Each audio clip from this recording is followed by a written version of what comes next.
और यीशु मसीह अपने चेलों से ये बातें कह रहा है और कहता है कि जब And Jesus is saying these words to his disciples.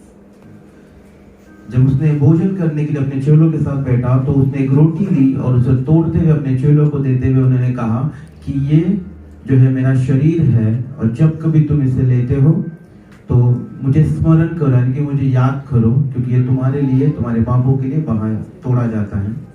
When he was having this dinner, he took a piece of bread and he broke it and he said, "This is my body which is broken for you.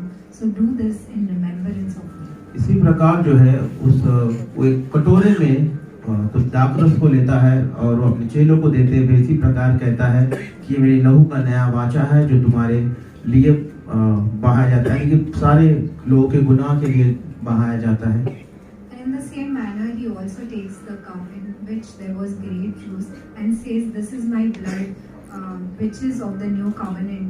And whenever you drink this, you remember me." दोनों में common क्या है पता आपको? And what is common between both of these things? ये है बलिदान को दर्शाता है।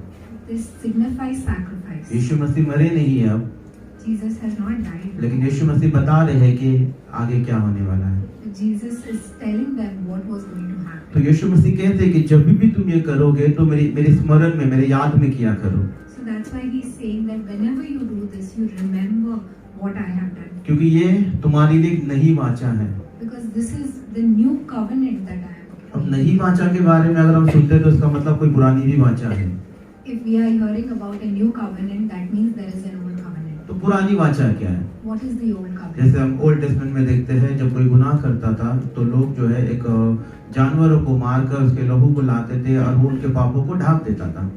And if we read in the Old Testament, if someone had sinned, they would bring a lamb and they would sacrifice it for their sins. पापों को ढांपा जाता था, खत्म नहीं किया जाता था।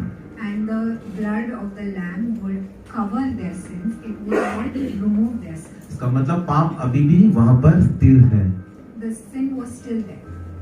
एग्जाम्पल ये मोबाइल है, For example, there's a mobile. इसके ऊपर मैं अगर शीट रख देता हूँ तो इसका मतलब मोबाइल नहीं दिख रहा है।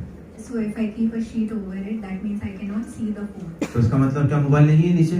Does that mean that the phone is not there? अगर मैं ये पेपर हटाता हूँ तो मेरा मोबाइल यहाँ पर दिखाई देगा।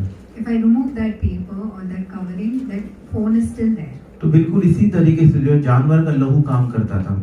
In the same manner, the blood of the lamb or the animals would work. तब यीशु मसीह ने सोचा कि पाप तो अभी भी वहीं पर है। Then Jesus thought that the sin was still there. तब यीशु ने एक नई वाचा बनाई That's why he made a new covenant, कि क्यों ना पाप को जड़ से उखाड़ दे। so that he could remove it from the roots. तब यीशु ने एक नई वाचा हमें दी That's why he gave us a new जो हमारे covenant पापों को ढांपता नहीं है, that does not cover our sins, वो पूरी तरीके से जड़ से उखाड़ कर बाहर फेंकता है। that removes it from the roots and casts it out. Hallelujah.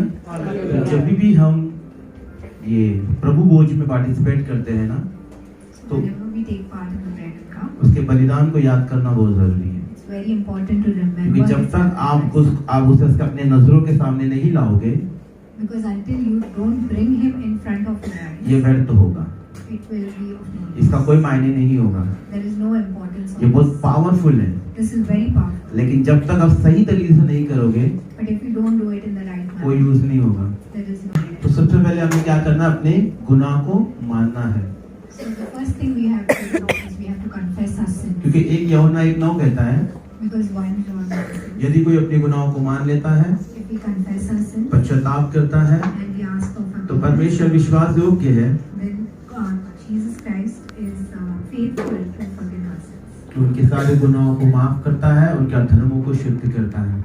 He is faithful to forgive all our फिर sins. 1 यूहन्ना 1:7 कहता है And then 1 John 1:7. यीशु का ही एक लहू है It's only Jesus' blood कि हमारे सारे पापों से हमें शुद्ध करता है। that can purify us from all our sins. तो जब भी हम इसमें पार्टिसिपेट करते हैं, So whenever we partake, प्रभु के सामने दीन होकर आए let us be humble in front of God. और जांचे कि हमारे अंदर अगर कोई गुनाह तो नहीं है। Let's examine ourselves if there is something in us. अगर कोई गुनाह है If there is something unworthy, तो माफी मांगे, let's confess it. प्रभु का लहू आपको धोएगा, Let His blood wash. नई वाचा में प्रवेश करने का मौका देगा। Let us get into the new covenant. आइए हम अपने आंखों को बंद करेंगे और दुआ करेंगे। Let's close सर्वशक्तिमान पिता परमेश्वर